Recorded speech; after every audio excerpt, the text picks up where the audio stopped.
So this here is your what's called your thoracic spine or your mid-back. This is from behind. Remember how I said from the front or back you want to be straight. From the side is where you have curves. So this is looking at you basically from the back. So here's your right side, there's your left side. Here is your basically your clavicle coming in here, and you've got ribs coming around. So here's the lower part of the neck. So obviously the head is higher up.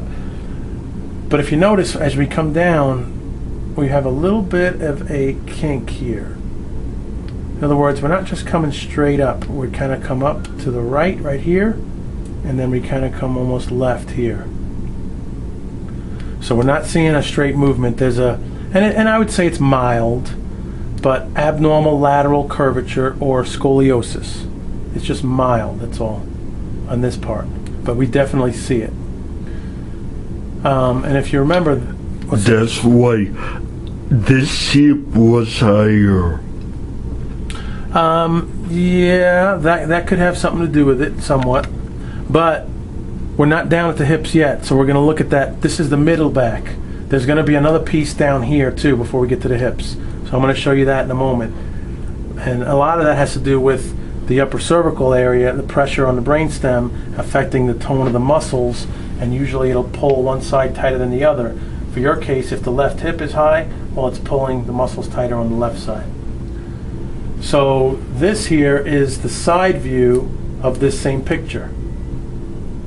So we want to have a curve, and you kind of do. I mean, it's not definitely not straight, but notice how it's just kind of gradual. It's almost straight to about here, and then you have a kind of a curve up here. It's hard to see. The shoulders and such are in the way. It's hard to see where this is all going, but basically, a couple things you want to know is, there's some areas where we're getting close. In other words, if you look at this, if you notice there's a space in here, and that looks decent, especially for the thoracic spine. It's not going to be as big as in the lumbar and the cervical spine, but it's a decent space. But if you come up here, look at the front, see how that's almost bone on bone. There's a space in the middle, but it kind of, right there, it's almost bone on bone. Whereas here you can see the spacing. Here you can still see the spacing. Here it's starting to get a little tight, but you can see it.